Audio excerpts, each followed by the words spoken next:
ప్రియమైన దేవుని బిడ్డలైనా మీ అందరికీ యేసుక్రీస్తున్నామని వందనాలు. మరొక పర్యాయం మీతో కలిసి వాక్య ధ్యానం చేసే భాగ్యము దేవుడిచ్చినందుకు వందనాలు. నేను వినాన ప్రతిఫలం ఇచ్చు దేవుడు అని మాట్లాడుతూ 4 సంగతులు మీకు తెలియజేశాను. ఈరోజు దాన్ని కొనసాగిస్తూనే మరొక విషయాన్ని నేను మీకు తెలియజేస్తాను. అవును, దేవుడు మనకు ప్రతిఫలం ఇస్తాడు. మత్తయి 6:6 ఏముంది? రహస్యమందు చూపుతున్న దేవుడు నీకు ప్రతిఫలం ఇచ్చాడు. రూతు 2:12 ఏముంది? బోయి రూతు అన్నాడు కదా, నువ్వు చేసిన దానికి నీకు ప్రతిఫలం ఇస్తాడు. అయితే చాలాసార్లు దేవుని బిడ్డలైన మనము, దేవుని కొరకు చాలా కార్యాలు చేసిన మనము, దేవుని కొరకు బలంగా జీవించిన మనం ఏమనుకుంటామంటే, దేవుని కొరకు నేను చాలా చేశాను కదా, దేవుని కొరకు ఎన్నెన్నో మంచి మంచి పనులు చేశాను కదా, ఇది ఒక్కటే కదా, ఇది చిన్నదే కదా, దేవుడి దగ్గర క్షమాపణ దొరుకుద్ది కదా అని అనుకుంటాం. అవును, దేవుని దగ్గర క్షమాపణ దొరుకుద్దని 131వ కీర్తన 4వ వచనంలో ఉంది. క్షమాపణ కాదు, కృప కూడా దొరుకుద్దని 130వ కీర్తన 7వ వచనంలో ఉంది. ఆయన క్షమిస్తాడు, ఆయన కృప చూపుతాడు కూడా.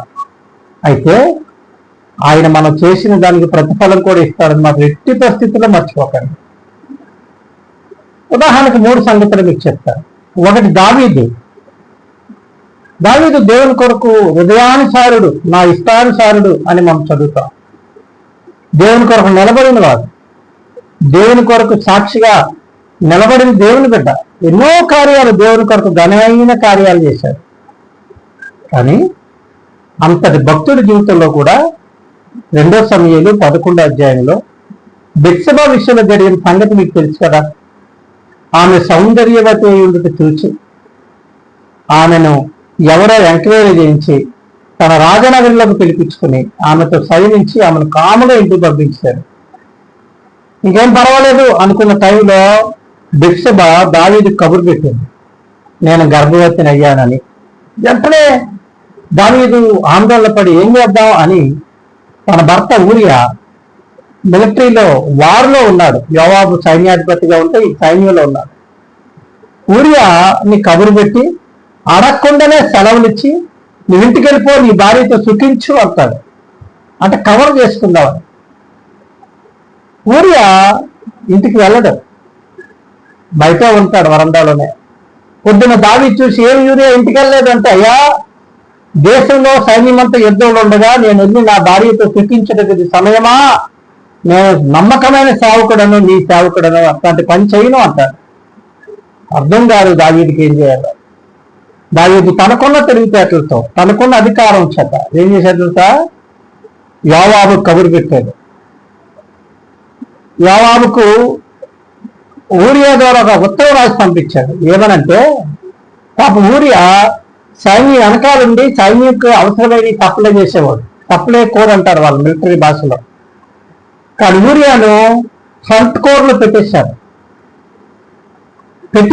పెట్టు అంటే ఎక్కడ ఈ మనుషులు చచ్చిపోయే అవకాశం ఉందో అక్కడ పెట్టమంటే యోవాబు దావీదు యొక్క మాట విని యూరియాను ముందు పెట్టేస్తే ఊరియా చనిపోతాడు. తర్వాత దావీదు బెత్షెబాను తన భార్యగా చేసుకున్నాడు.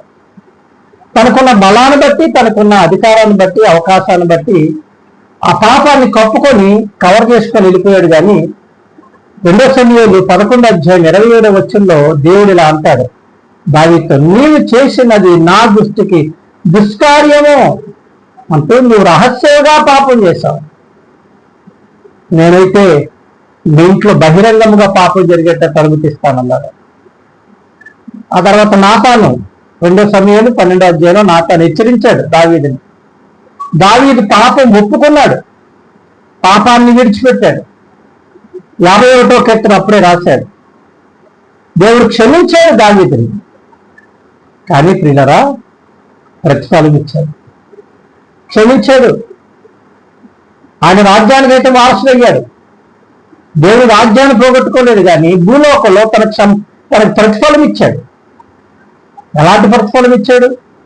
మనం చదువుతుంటే దావీదు కుమారుడైన పెద్ద కొడుకైన అమ్నోను, అబ్షాలోము యొక్క సోదరి అందగత్తె ఇందుట చూచి సొంత కొడుకే దావీదు కొడుకు అమ్నోను దావీదు కూతురు తామారును చెరిపాడు, పాడు చేసి ఎంత అవమానమైన కొడుకు కూతుర్ని పాడు చేశాడంటే రాజుకి ఎంత అవమానం. అందుని బట్టి అబషాలోము అమ్నోను మీద పగబెట్టి అమ్నోను చంపేశాడు. ఇదెంత బాధ. సొంత కొడుకే మరొక కొడుకుని సొంత కొడుకుని చంపేస్తే తండ్రికి ఎంత బాధ. ఆ పైన అబషాలోమే తండ్రి మీద తిరుగుబాటు చేస్తే ఈ దుఃఖం అంతటికి కారణము ప్రతిఫలంగా దేవుడు ఇచ్చాడు. దేవుడు చెప్పాడు. అయితే దావీదుని క్షమించాడు, దావీదునైతే క్షమించాడు, కానీ ప్రతిఫలం ఇచ్చాడు. దేవుని బిడ్డ నువ్వు అనుకుంటున్నావేమో భయం లేకుండా ప్రభు క్షమించేస్తాడు, ప్రభు కృప చూపుతాడు. నిజమే, కృప ఉంది, క్షమిస్తాడు, నేను కాదంటలేదు. కానీ యోగంటాడు సర్వశక్తి కలిగిన మనుషుడు దేవుడు, సర్వశక్తి కలిగిన దేవుడు అన్యాయం చేయుట అసంభవం అని కూడా ఉంది. అంచేత జాగ్రత్తగా బతుకుతాం. మన క్రియలకు ప్రతిఫలం ఇస్తాడని భయం కలిగి బతుకుతాం. దావీదంతటి వాడికే తప్పపోతే నీవంత, నేనంత, నీ భక్తి అంత, నా భక్తి అంత. ఇప్పుడు దావీదుని పక్కన పెడతాం. సొలొమోను ఆలోచన చేయండి. సొలొమోను దావీదుకు రాజు, తర్వాత రాజుగా సొలొమోను దావీదు దేవుడు చేశాడు. అసలు దావీదు తర్వాత అజోరియా రాజు అయిపోదాం అనుకున్నాడు. దావీదు మొదటి రాజుగా మొదటి అధ్యాయం చదువుకోండి. తర్వాత అబషాలోము రాజు అయిపోదాం అనుకున్నాడు. 2 సమూయేలు 17వ అధ్యాయం చదువుకుంటే అబషాలోము దావీదు తర్వాత రాజు అవుదాం అనుకున్నాడు. అదోనియా రాజు అవుదాం అనుకున్నాడు. కానీ వారందరినీ దేవుడు తప్పించి దేవుడు తన కృపను బట్టి సొలొమోను రాజుగా చేశాడు.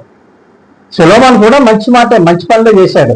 తండ్రి మాటకు లోబడి తండ్రి చెప్పినట్టుగా బంగారం కానీ, వెండి కానీ, బంగారం వస్తువులు కానీ ఏది ఆశించకుండా మందిరం కట్టమంటే మందిరం కట్టాడు. కానీ ఏ కష్టము లేకపోవడం వలన, ఏ ఇబ్బంది లేకపోవడం వల్ల స్త్రీ లోనుడైపోయాడు, కామాతృత గలవాడయ్యాడని బైబిల్ చెప్తుంది. మొదటి రాజులు 11వ అధ్యాయం మనం చదివితే ఆయన కామాతృత గలవాడు. అనేక మంది భార్యలను, 100 మంది భార్యలను ఉపపత్నం చేసుకొని వారి చేత తెప్పబడిన వాడే విగ్రహారాధికుడైపోయాడు. కానీ సొలొమోను కూడా దేవునికి క్షమాపణ చేస్తే క్షమించాడు, దేవుని రాజ్యానికి వారసుడు అయ్యాడు. కానీ ఆయన చేసిన ఆ కామాతృత కార్యాల వలన దేవుడు ఎలాంటి ప్రతిఫలం ఇచ్చాడు? మొదటి రాజులు 11వ అధ్యాయంలో ఆయన ఇలాంటి కామాతృత గలవాడు. 12వ అధ్యాయంలో యెరోబాము రాజు అవుతాడు, రెహబాము రాజు అవుతాడు. క్షమించండి, సొలొమోను కుమారుడైన రెహబాము రాజు అవుతాడు. రాజు అయిన తర్వాత తను పెద్దల మాట, పిల్లల మాట, 2 మాటలతో యవనస్తుల మాట విని జరిగింది ఎంత మీకు తెలుసు. రాజ్యం 2గా చీలిపోయింది. యూదాగోత్రం ఒక్కటే దావీదును జ్ఞాపకం చేసుకుని రెహబాము కింద ఉంచాడు. మిగిలినవన్నీ కూడా యెరోబాము దగ్గరికి ఎక్కడికో పారిపోయి, ఐగుప్తుకు పారిపోయిన యెరోబామును తీసుకొచ్చి రాజు అయిపోయాడు. అప్పుడు యూదాగోత్రం వాళ్ళందరూ కట్టగట్టుకుని యుద్ధం వెళ్దాం, రండి యుద్ధం వెళ్దాం, వాళ్ళు జయిద్దాం అని అనుకున్నప్పుడు దేవుడు మొదటి రాజులు 12:24లో చెప్పాడు, జరిగింది నా వల్లనే జరిగింది, యూదులారా యూదాగోత్రపు వాళ్ళ వారితో యుద్ధం చేయొద్దని. సొలొమోను జీవితాన్ని బట్టి ప్రతిఫలంగా ఇశ్రాయేలు రాజ్యం 2గా చీలిపోయింది. దావీదుకి ప్రతిఫలం ఇచ్చాడు, సొలొమోనుకి ప్రతిఫలం ఇచ్చాడు. మరొక సంగతి చెప్పనా, మార్క్స్ 15వ అధ్యాయం 21 చదివితే ఉంటది. ఏమంటదంటే, యేసు ప్రభువు కలువరి సిలువను మోస్తున్న సమయంలో పల్లెటూరు నుండి వచ్చిన కురేనీయుడని సీమోన్ని, అమాయకుడని, పల్లెటూరుడని, తెలియనివాడని అతన్ని పట్టుకొని కాసేపు సిలువ మోయించారు. ఆయనతో కొంచెం మోయించారు. తెలుసో తెలియకో, కావాలనో, ఆ ఇష్టం ఉందో ఇష్టం లేకో సిలువ మోసినందుకు దేవుడు ప్రతిఫలముగా కురేని కుమారుడైన రూపు అలక్షంద్రులను ఆదిమ సంఘానికి అధ్యక్షులుగా, బిషపులుగా దేవుడు చేశాడు. మొట్టమొదటి సంఘానికి దేవుడు వాడిని బిషపులుగా చేశాడు. కురేనీయుడైన సీమోను కొంచెం సిలువ మోసినందుకు ప్రతిఫలంగా తన కుమారులను బిషపులుగా దేవుడు చేశాడు. ఈరోజు ఉదయకాల సమయంలో నువ్వు చేసిన దానికి ప్రతిఫలం ఇస్తాడు.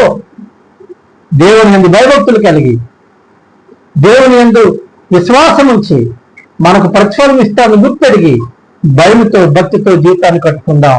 దేవుడు మన కొరకు సిద్ధపరిచిన ఆశీర్వాదాలు పొందుకుందాం. దేవుడు అతి కృప మనకు అనుగ్రహించిన దాకా. ఆమేన్.